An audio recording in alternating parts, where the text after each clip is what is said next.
श्रद्धेय श्रोतागण, आज हम फिर ईश्वरीय चर्चा करने जा रहे हैं। लोग ईश्वर के बारे में, भगवान के बारे में कंफ्यूज्ड हैं। सबने अपने अपने हिसाब से ईश्वर के बारे में कल्पनाएं कर रखी है। स्थिति ये हो रखी है कि जहाँ तो शास्त्रों में कहा था कि भगवान ने अपनी शक्ल में मनुष्य को बनाया है, आज हो ही रखा है कि मनुष्य ने अपनी कल्पना में भगवान को बना रखा है। सबकी अपनी अपनी कल्पना है, वैराइटीज़ हैं। कोई कुछ कल्पना लेके बैठा है, कोई कुछ कल्पना लेके बैठा है, पर सज्जनों, कल्पना का अस्तित्व नहीं होता है।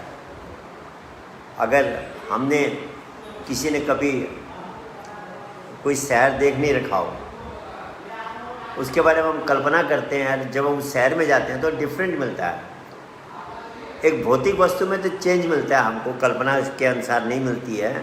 तो भगवान हमारी कल्पना के अनुसार कैसे हो सकता है? इसलिए भगवान के बारे में कल्पना नहीं करनी चाहिए, बल्कि उसकी वास्तविकता को समझना चाहिए। क्या है, कैसा है, निर्गुण रूप में कैसे है, सगुण में कैसे है, ये सारी बातें हमको धीरे धीरे अध्यात्म चर्चा में समझ में आती है। काफ़ी लोग इस बात को मानते हैं कि भगवान हमारे अंदर निराकार स्वरूप में है। निराकार का मतलब ये नहीं कि हम उसका अनुभव नहीं कर सकते, हम उसका अनुभव कर सकते हैं। वो हमारे अंदर लाइट और साउंड के रूप में है। वैसे तो लाइट भी वाइब्रेशन ही है, वो भी साउंड ही है अगर आप गहराई में जाओ तो। लेकिन अगर उसमें नहीं भी जाएं तो साउंड और लाइट के रूप में हमारे अंदर है, जिसको किसी ने भगवान का नाम कहा और भगवान का रूप कहा। उस नाम और रूप को लेकर लोगों में बहुत तरह की वह है, कन्फ्यूज़न है, डिबेट्स भी है, असमंजस की स्थिति भी है, और तर्क भी लोग करते कहते नहीं भगवान का नाम ये है, भगवान का रूप ये, दूसरा कहता नहीं ये नाम है, ये रूप है। ये झगड़ा कब तक है? जब तक हमने उसको देखा नहीं है। मुझे एक कथा याद आ गई। 4 व्यक्ति थे, उनके आंखों में मोतियाबिंद पड़ा हुआ था, वो देख नहीं पा रहे थे, उनकी आंखों में प्रॉब्लम हो रखी थी। एक महावत आया हाथी पे, अकाबे रास्ता छोड़ दो, हाथी आ रहा है। उन्होंने सुन रखा था हाथी के बारे में, देख नहीं रखा था। बोले, अरे महावत जी, थोड़ी देर हाथी को एक जगह रख दो ना, हम इसको देखना चाहते हैं हाथी कैसा है। महावत ने कोई बात नहीं, बोला मैं तब तक करके आता हूँ। उससे एक जगह हाथी को खड़ा कर दिया। वो चारों अंधों में अंधे कहा जाए, मोतियाबिंद हो रखा था, उनकी आंखें खराब हो रखी थी, वह आंखों से कुछ देख नहीं पा रहे थे। तो हाथ ऐसे लगाने लगे हाथी का। एक के हाथ में हाथी की सूंड आई। बोले हाथी तो मोटी रस्सी जैसा है। दूसरे के हाथ में हाथी का पाँव आया। अरे बोले तुम्हें क्या मालूम, हाथी तो खंभा जैसा है। तीसरे के हाथ में उसने हाथ लगाया तो हाथी का शरीर आया, पेट आया। बोला अरे हाथी तो दीवार जैसा है। चौथे के हाथ में हाथी का कान आया। बोले अरे हाथी तो सूप जैसा है, जो जिससे आप ये अनाज सफ़ा करते हैं, सूप जैसा है। अब चारों बहस करने लगे। वह कहता नहीं रस्सी जैसा है, वह कहता नहीं खंबे जैसा है, वह कहता नहीं दीवार जैसा है, वह कहता नहीं सूप जैसा है। और चारों अपने अपनी पावर पे बहस कर रहे हैं, जो आजकल लोग कर ही रहे हैं भगवान को बहस। कोई कहता है भगवान ऐसा है, कोई कहता है ऐसा है। इतने में थोड़ी देर में महावत आ गया। उसने उन चारों का झगड़ा सुना। और उसने कहा तुम चारों ठीक कर रहे हो, पर तुमको हाथी का ज्ञान फिर भी नहीं है। तुमको क्या प्रॉब्लम? बोले हमको मोतियाबिंद हो रखा, हम देख नहीं पा रहे हैं। बोले मेरे पास एक ऐसा अंजन है जो तुम्हारी आंखों को ठीक कर देगा। उसने अंजन निकाला, चारों की आंखों में लगा दिया और उनका मोतियाबिंद कट गया। आयुर्वेदिक कोई औषधि रही होगी। कटने बाद उनकी आंखें खुल गई, और जब खुल के देखते हैं हाथी ना रस्सी जैसा है, ना खंबे जैसा है, ना दीवार जैसा, ना सूप जैसा है। हाथी तो हाथी है। यही स्थिति हमारी है। हम भगवान के बारे में कल्पना करेंगे तो ये ऐसे झगड़े होते रहेंगे समाज में, और तू में होती रहेगी, समाज मरता रहेगा। इसके बजाय सज्जनों, हम भगवान को देखने की कोशिश करें कि भगवान कैसा है, मेरे अंदर है। सब कहते हैं भगवान घट के अंदर है। 99% किताबें इस बात को स्वीकार करते हैं कि भगवान हमारे अंदर है। कैसा है उसको हम देखेंगे तो ये सारी कल्पनाएं समाप्त हो जाएगी। तब हमको पता लगेगा कि हम जो कह रहे थे वह एक तरह से हमको भी मोतियाबिंद हो रखा था। एक संत ने कहा भी है, घट में है सूझे नहीं, लानत ऐसी जिंद, तुलसी यो संसार को भया मोतियाबिंद। तुलसी साहब कहते हैं कि घट के अंदर है पर सूझ नहीं रहा है, ये जिंदगी को धिक्कार है। क्यों नहीं सूझ रहा है? कि हमें मोतियाबिंद की बीमारी लग गई है, हमारा तीसरी आंख बंद है, थर्ड आई बंद है। अगर हमारी थर्ड आई खुल जाए तो भगवान जैसा है वैसा हमें देखेंगे, अनुभव होगा।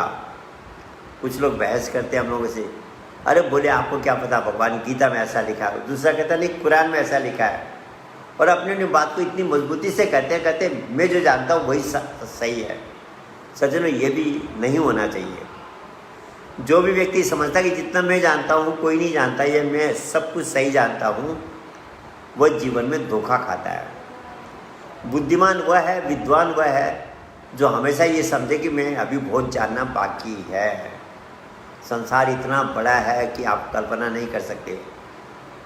इसकी सिस्टम भी इतनी ज़्यादा है कि आप अभी अंदाज नहीं लगा सकते कितना वास्ट ये ब्रह्मांड है। इसलिए हम कुछ भी नहीं जानते। हम तो समुद्र किनारे एक रेत के कण के समान हैं। इसलिए ये सोचना कि मैं बहुत जानता हूँ, ये हमारी अज्ञानता है। यही बात तो सोक्रेटिस से जब पूछा गया कि आप लोग बुद्धिमान और विद्वान क्यों मानते हैं, क्या खासियत है, उन्होंने कहा कि because I know that I know nothing. मुझे पता कि मैं कुछ नहीं जानता हूँ, अभी बहुत कुछ जानना बाकी है। ये मेंटेलिटी हमारी सबकी होनी चाहिए और ओपन माइंडेड होना चाहिए। हम पहले दिमाग को बंद करने की, मैं जो मानता हूँ वैसे ही भगवान है।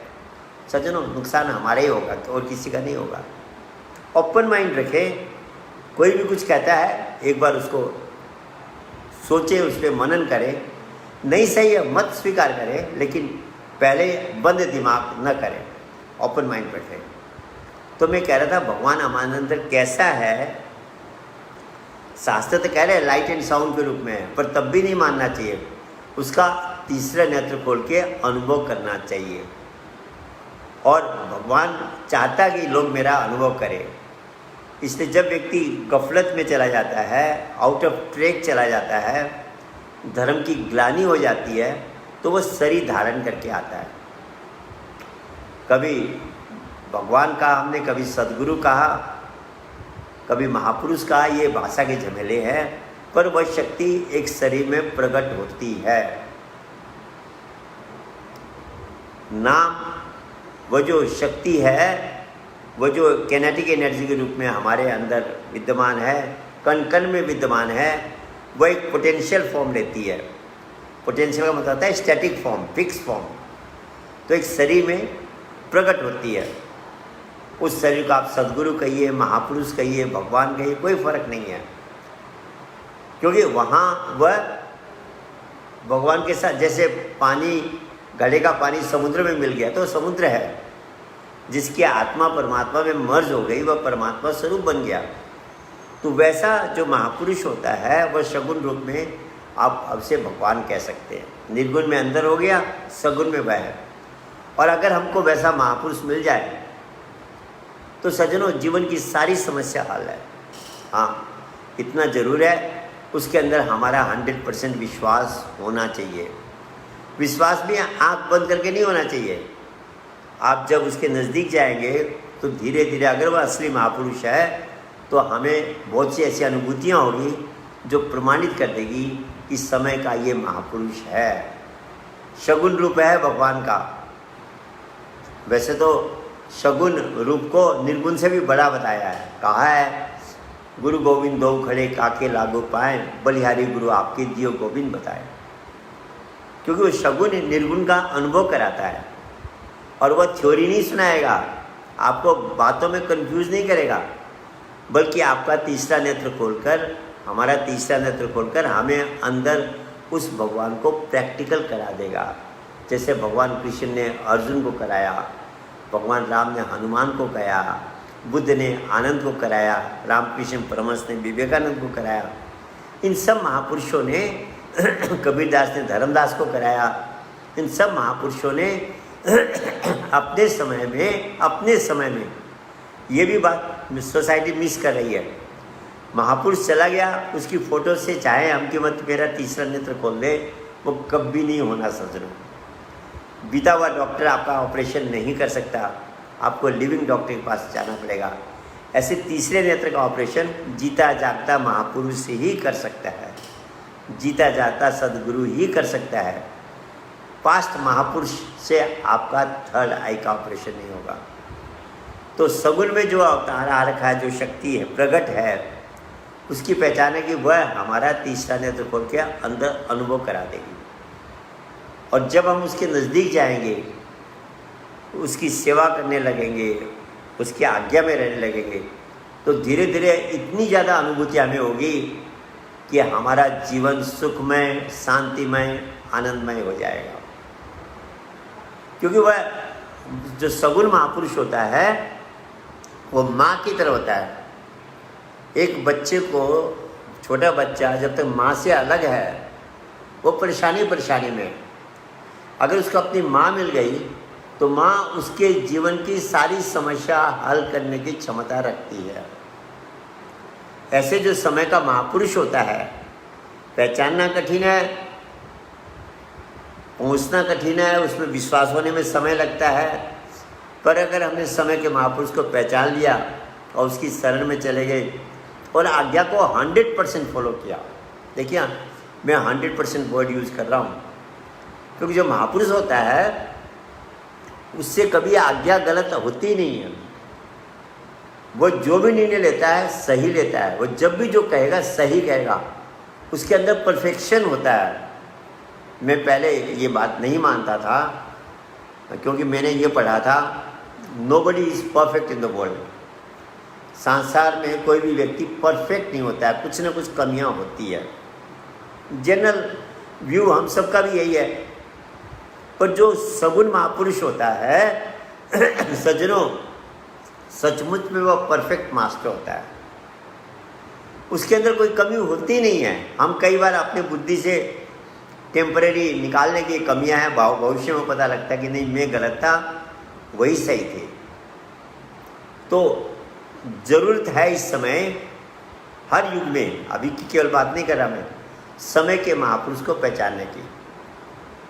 कौरवों ने समय के महापुरुष को नहीं पहचाना, क्या नतीजा हुआ? अर्जुन ने, पांडवों ने समय के महापुरुष को पहचाना, उनका उद्धार हुआ, कल्याण हुआ। त्रेता युग में भगवान राम को बानर भालुओं ने पहचाना और काफ़ी लोगों ने पहचाना, उनका भला हुआ। और राक्षसों ने नहीं पहचाना, नेगेटिव फोर्सेस ने नहीं पहचाना, उनका विनाश हुआ। हर युग में महापुरुष होता है, ये बात मैं आपको सचमुच कह रहा हूँ। आज के युग में भी महापुरुष होगा। कौन है, क्या है, उसके लिए हमको कसौटी लगानी पड़ेगी। जैसे आपको सोना खरीदना हो, आप बाज़ार में जाएंगे, केवल आप चमक देखेंगे तो हो सकता है आप सोने के बदले पीतल खरीद के ले आए, क्योंकि लोग पीतल को इतना चमका देंगे कि सोने से ज़्यादा भी चमक लगेगी। पर अगर आपके पास कसौटी है, एक काले रंग का पत्थर होता है जिसमें घिसने से आपको पता लग जाता है कि ये सोना है या पीतल है। अगर वह कसौटी आपके पास है तो आप धोखा नहीं खाएंगे, आप असली सोना ही खरीद के लाएंगे। ऐसे आजकल के गुरुओं में चमकने वाले गुरु बहुत मिलेंगे, बड़ी बड़ी शोमैनशिप मिलेगी, बड़ी बड़े लच्छेदार भाषण करेंगे, बड़े बड़े उनके आगे टाइटल्स लगी हुई होगी। पर सज्जनों, ऐसे गुरुओं से हमारा कल्याण नहीं होगा। हमको वह गुरु चाहिए, वह सदगुरु चाहिए, वह महापुरुष चाहिए जो हमको अंदर तीसरा नेत्र खोलकर दर्शन करा दे और हमें हमारे अंदर शब्द का अनुभव करा दे। तभी एक संत ने कहा, साधु साधु सब बड़े, अपनी अपनी ठोर, सभी अपनी जगह बड़े हैं, किसी को छोटा बड़ा नहीं कहता मैं। शब्द विवेक की पारखी ते माथे की मोर।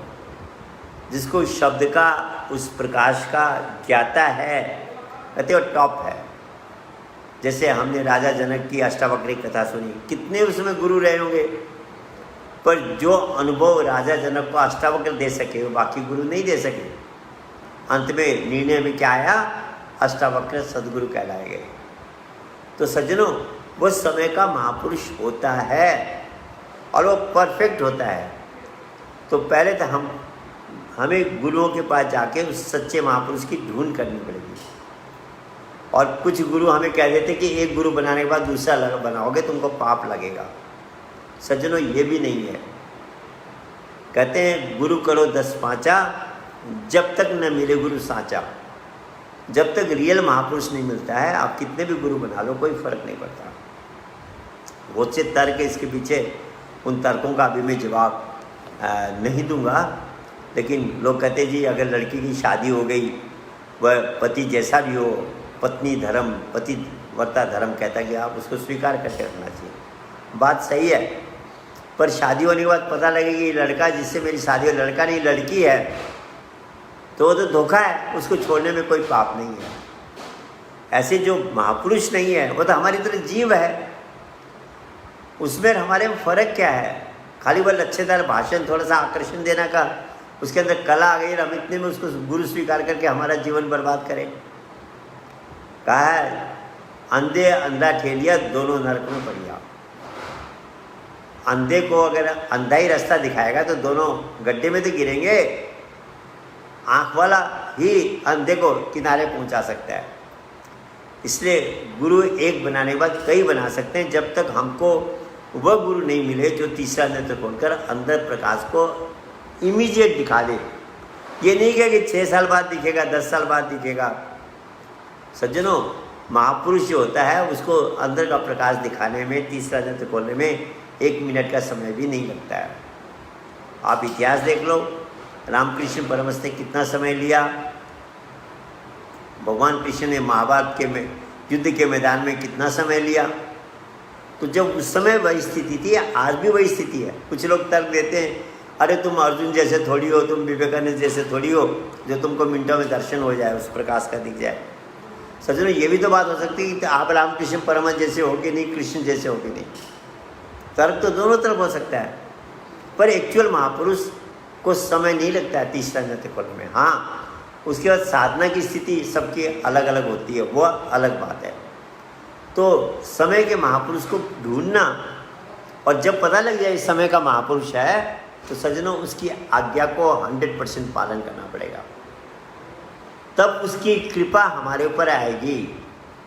वो टेस्ट लेता है और उसके टेस्ट भी विचित्र होते हैं। हमारा लॉजिकल ब्रेन कहेगा कि ये गलत आज्ञा है, पर जब उसका पालन करते हैं तो रिजल्ट इतना अच्छा होता है कि इसका कोई ठिकाना नहीं है। मैं आपको अपनी जीवन की एक घटना सुनाता हूँ। मेरा एक पाँव खराब हो गया, दाहिना पाँव में वह लिगामेंट में प्रॉब्लम आ गई घुटनों में, और कई दिन तो मैं बिस्तर पे रहा। बाद में एक पाँव पे चलता था, दूसरा पाँव फिर धीरे धीरे मुश्किल से रखता था, एकदम लंगड़ा से भी ज़्यादा तकलीफ आके चलता था। सारे इलाज करा के देख लिए, सब कुछ देख लिया, और एशिया के अच्छे अच्छे डॉक्टर्स दिल्ली में उनको दिखाया तो बोले आपका घुटना अब काम नहीं कर रहा है, इस घुटने का ऑपरेशन करना पड़ेगा।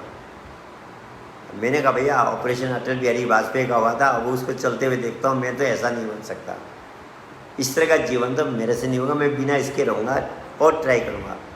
एलोपैथी नहीं हुई थी, आयुर्वेद, होम्योपैथी, मतलब एक प्रयास करूँगा करके ऑपरेशन नहीं कराया। ऐसे में चलता था, तकलीफ पा के अपना जैसे तैसे समय निकाल रहा था। विराटनगर में नेपाल में एक प्रोग्राम था, सद्भावना सम्मेलन, सत्संग समारोह कहते हैं वहाँ पर। उसमें मैं भी जा रखा था, और धीरे धीरे थोड़ा बहुत मैनेजमेंट का थोड़ा बहुत घूम रहा था, देख रहा था। एक वहाँ पर जगह है गाई घाट नाम की, ये नेपाल में। वहाँ के कुछ मेंबर्स आए हुए थे हमारे, और वो महाराज जी कहने लगे कि जी हमारे ऊपर एक पहाड़ है, उसका नाम है रोहता। वहाँ पर एक बहुत सुंदर झील है और पहाड़ की सीनरी भी बहुत अच्छी है। हम चाह रहे वहाँ भी एक छोटा सा आश्रम हमारा हो जाए। उन्होंने ये प्रार्थना की।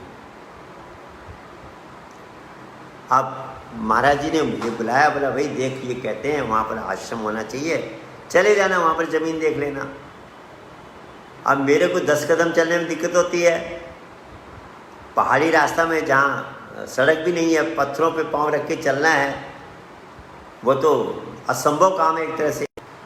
और डॉक्टरों ने कह रखा है कि अगर आप चल, आपका लिगामेंट भी ख़त्म हो जाएगा, आपको चलना नहीं है। और इसके हमारे पास कोई दवाई भी नहीं है, केवल विटामिन ई की कैप्सूल आप खा सकते हो, बाकी हमारी एलोपैथी में कोई दवाई नहीं है, मेडिकल साइड। अब ऐसा डॉक्टर्स का सजेशन एडवाइस है, इधर आदेश हो रहा कि जाके देख लेना। अब मन में दुविधा आई, कौन सी आज्ञा पालन की जाए।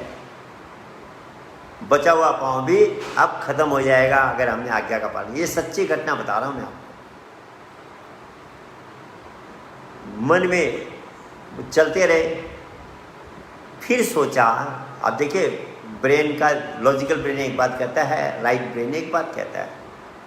लॉजिकल ब्रेन तो कह रहा था कि आपको किसी हालत में जाना ठीक नहीं रहेगा, पर राइट ब्रेन कह रहा था कि अरे अभी तक जब भी आज्ञा पालन की है उसका कुछ न कुछ अच्छा हुआ है, इसके पीछे भी कोई अच्छाई छिपी होगी। क्या है, जो होगा देखा जाएगा। अपने स्वार्थ से नहीं जा रहे, कुछ नहीं जा रहे, करो आज्ञा का पालन। सज्जनों निश्चय किया। प्रोग्राम के अगले दिन हम 7-8 मेंबर्स, एक वहाँ आश्रम की गाड़ी थी, टेरी आश्रम की, उसमें हम गाईघाट पहुँचे। वहाँ से थोड़ी दूर ऊपर पहुँचे जहाँ तक गाड़ी जाती थी। उसके बाद 10-12 किलोमीटर पैदल का रास्ता था। हम करीब 2 बजे वहाँ से पहुँच गए थे, तो करीब 3 बजे हम वहाँ से फिर पैदल चल पड़े। अब और लोग तो तेज़ी से चल सकते थे, पर मेरा तो पाँव खराब था, मैं धीरे धीरे धीरे चल रहा था। 3 घंटे का रास्ता हम 7 घंटे में पहुँचे। रात को 10 बजे पहुँचे, वहाँ किसी जान पहचान वाले के यहाँ रात बिताई। सुबह धीरे धीरे घूम के कुछ जगह देखी। उसके बाद अगर आपका घुटना खराब है तो आप चढ़ तो जाते हैं, उतरना बहुत महाभारत होता है। उतरते समय जो हालत हुई, बस समझिए जान नहीं गई और कुछ नहीं बचा था। लास्ट के 2 किलोमीटर सहारा ले लेके किसी तरह वहाँ तक पहुँचे जहाँ तक गाड़ी थी। गाड़ी में बैठे, आश्रम में आए। अब ये था कि पाँव तो अब ख़त्म हो गया। हाँ, ये संतोष था कि हमने आज्ञा का पालन कर लिया, इस बात का संतोष था। उसके बाद दिवाली थी, घर नज़दीक था, मैं घर चला गया। अब घर वालों को कैसे कहूँ कि भाई मैं ये ऐसे ऐसे पहाड़ों पे गया। घर वाले कहेंगे जब डॉक्टर्स ने मना कर कहा, आपको इतनी भी सोच नहीं थी। कुछ नहीं कहा, उन्होंने सोचा चलो बीमारी बढ़ गई होगी। करीब 1 हफ्ते बाद मेरा पाँव, दाहिना पाँव पहले से थोड़ा बेटर हो गया। अरे मेरे साथ 1-2 काज हो गई, आज्ञा का पालन भी हो गया, पाँव भी थोड़ा बेटर हो गया। अब मैं खुश हो गया। 1.5 महीने बाद सिलीगुड़ी का प्रोग्राम था। ये मैं आपको सच्ची घटना बता रहा हूँ। महाराज जी आए एयरपोर्ट से, मैं साथ में आ रहा था। बोले पाँव कैसा है तेरा? मैंने कहा जी पहले से बेटर है। बोले कैसे हुआ? अब मैं तो सच बोल रहा था। मैंने कहा जी आपने जो पहाड़ में भेजा था ज़मीन देखने के लिए, वहाँ ज़मीन भी नहीं हुई, खाली वो मेरे लिए वो गेम था खाली। बाद में मुझे पता लगा ज़मीनें देखी, वहाँ कोई नहीं हुआ, ना आश्रम बना ना कुछ हुआ वहाँ पर। वो समझ लो टेस्ट था या जो भी था, कल मतलब कृपा थी। तो मैंने कहा ऐसे ऐसे आपने ऊपर भेजा था, तो वहाँ से आके मेरा पाँव बेटर हो गया। इतना सुनते हुए एकदम सीरियस हो गए। ऐसा हो गया जैसे मैंने पता नहीं क्या गलत बात कह दी। अब मैं भी डर गया, चुप हो गए, बात ख़त्म हो गई। प्रोग्राम स्टार्ट हो गया। सेकेंड डे उसमें ड्राइंग रूम में बैठे हुए थे महाराज जी। मैं दूर खड़ा था, वो किसी से बात कर रहे थे। अचानक मेरी तरफ ऐसे मुड़ के कहते हैं, देख, उंगली दिखा के। देख तू जितना चलेगा तेरा पाँव उतना ही ठीक होगा। अब ये अचानक कह रहे हैं, वहाँ कोई टॉपिक नहीं, वो टॉपिक तो 2 दिन पहले रास्ते में ख़त्म हो गया था। अब ये स्पेशल ऑर्डर था। अब सज्जनों मुझे तो एक ट्रीटमेंट मिल गया, फ्री का ट्रीटमेंट। प्रोग्राम ख़त्म हुआ, उसके बाद फिर मैं नेपाल गया और संघ सभा नाम की जगह है जहाँ ये आपके रुद्राक्ष होते हैं, वह तुमलिंग टार और मतलब इलाके हैं, नेपाल के लोग इस बात को समझेंगे। और वहाँ पर और लोग गाड़ी भी जाती थी, मैं कुछ लोग लेके पैदल चलता था। दिल्ली का 15 किलोमीटर 20 किलोमीटर पैदल चला मैं। मेरे का जब आदेश हुआ है तो एक बार करके देखना है, या तो पाँव खत्म हो गया या अच्छा हो जाएगा। ये बिल्कुल 100% सत्य घटना बता रहा हूँ सज्जनों। चला, खूब चला, नतीजा ये हो गया कि मैं भूल भी गया कभी मेरे पाँव में प्रॉब्लम थी। जो लोगों ने देख रखा मुझे आश्चर्य करते, बोले आपका पाँव कैसा है? मैं कहता हूँ क्या हुआ था, ऐसे मजाक में कह देता हूँ मैं। इम्पॉसिबल पॉसिबल हो गया। पर अगर उस समय मैं कहता देखो ये कितने सेल्फिश हैं, औरों को नहीं भेजते, मेरे को भेजने के लिए कह रहे हैं, जब पता है इनको कि मेरा पाँव खराब है। नेगेटिव थिंकिंग भी हो सकती थी, और वो नेगेटिव थिंकिंग का रिजल्ट क्या होता है, मेरा पाँव हमेशा में वैसे लंगड़ा होकर चलता है जीवन भर। तो सज्जनों, जो एक्चुअल महापुरुष होता है वह परफेक्ट मास्टर होता है। वह अगर आपको मिल गया और आपका उससे ठीक कनेक्शन हो गया और आपको उसके प्रति 100% फेथ डेवलप हो गया, ये जीवन आपका स्वर्ग बन जाएगा। ये फैक्ट है। क्योंकि महापुरुष, जो रियल महापुरुष होता है, उसके अंदर परफेक्शन होता है, वह गलती करता ही नहीं है। रामायण में एक जगह लिखा है कि समर्थ को नहीं दोष गोसाई। तो किसी ने पूछ लिया कि जी ये तो रामायण में गलत लिख दिया कि समर्थ जो है वो गलती भी करे तो उसको दोष नहीं लगे, और आदमी गलती करे तो उसको सज़ा मिले। ये तो पक्षपात की बात हो गई, नियम तो सबके लिए होना चाहिए। तो ये प्रश्न जब महाराज जी किया तो महाराज ने कहा भैया इसका मतलब समझो, समर्थ उसको कहते हैं जो गलती करता ही नहीं है। अगर वो गलती करता तो वह समर्थ नहीं है। इसलिए कहा समर्थ को दोष नहीं लगता कि वो गलती करता ही नहीं है, दोष कैसे लगेगा। और सज्जन सचमुच ऐसा होता है, जितने भी इनकारनेशन आए आप उनके जीवन को स्टडी करोगे, उनके जीवन में परफेक्शन था। उसका मैं आपको टेक्निकल रीजन भी समझा सकता हूँ। क्या होता है कि जब व्यक्ति निरंतर सिमरन की स्थिति में पहुंच जाता है और उसका मन मर्ज हो जाता है, तो उस समय आत्मा परमात्मा का मिलन होकर के वह स्थिति ब्रह्मलीन की अवस्था है। उसमें राइट ब्रेन डोमिनेटिंग हो जाता है। जो भी निर्णय आते हैं राइट ब्रेन से आते हैं, या आप दूसरी भाषा में कहो तो सब कॉन्शियस माइंड से आते हैं। कॉन्शियस माइंड और सब कॉन्शियस माइंड क्या है कि आपका मन अगर बाएं ब्रेन से जुड़ा हुआ है वो कॉन्शियस माइंड है, और अगर आपका मन दाहिने ब्रेन से जुड़ा हुआ है उसमें जो कुछ भी हो रहा है सब कॉन्शियस माइंड से हो रहा है। तो इंट्यूटिव ब्रेन से उसकी सारी वर्किंग होती है। उसके मुंह से जब कुछ भी निकलता है वो इंट्यूटिव होता है, सोच के नहीं बोला हुआ होता है। इसलिए हर शब्द, हर आज्ञा परफेक्ट होती है, 100% परफेक्ट होती है। ये मैं आपको सच बात कह रहा हूँ। तो वैसा जब महापुरुष लाइफ में मिल जाता है, लाइफ कितना मज़ेदार होता है सज्जनों, वो कल्पना से बाहर है। इसलिए निर्गुण भगवान का अंदर, और जितनी हम अंदर साधना करेंगे उतना ही हमें सगुण की पहचान क्लियर होती जाएगी। दोनों आपस में इंटर रिलेटेड है। सगुण से निर्गुण का बोध होता है, निर्गुण से सगुण की पहचान होती है।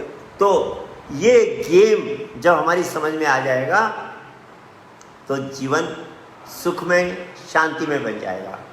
और फिर अध्यात्म के जितने भी रहस्य है, शास्त्रों की जितने भी गुड बातें हैं, धीरे धीरे आपके हृदय में प्रकट होने लगेगी। कहते हैं सूझे ही रामचरित मणि मणि, मणि की तरह सब कुछ साफ होने लगता है। तो सज्जनों, इसलिए कल्पना के लोक में न जाकर अंदर जो भगवान है उसको देखने की कोशिश करें, और उसको देखने के लिए सगुण अवतार को ढूंढना पड़ेगा, सगुण सद्गुरु को ढूंढना पड़ेगा, जिसमें ये पोटेंशियल है कि अपने पावर से हमारी थर्ड आई को एक्टिवेट करके हमें उस प्रकाश का प्रैक्टिकल दर्शन करा दे, इमीडिएट। और उसके बाद जब हम साधना करेंगे तो निर्गुण और सगुण की जो जो पहचान हमारी बढ़ेगी, आज जीवन उतना ही सुखमय आनंदमय होगा। और तभी कहा कि जीवन जो है ये जीवन जीने का एक तरीका है, the perfect art of living. और वह परफेक्ट आर्ट है आप निर्गुण की साधना करो और सगुण को पहचान कर उसकी सेवा करो, उसकी आज्ञा में रहो। ये दोनों का जहाँ तालमेल होगा आपके जीवन में दुख और संकट खत्म हो गए। कहा है गुरु को राखे शीश पर चलिए आज्ञा माई, कहे कबीरदास दास को तीन लोक डर नहीं। कहते वह उसका जीवन में समस्याएं, संकट, खतरे खत्म हो जाते हैं। तो आज हमारा समय पूरा हो गया और कल से शायद हम लोग कुछ दिन के लिए नहीं मिल पाएंगे। जिस दिन प्रभु इच्छा होगी फिर आप और हमारी मुलाकात होगी। तब तक सबको मेरा नमस्कार, धन्यवाद।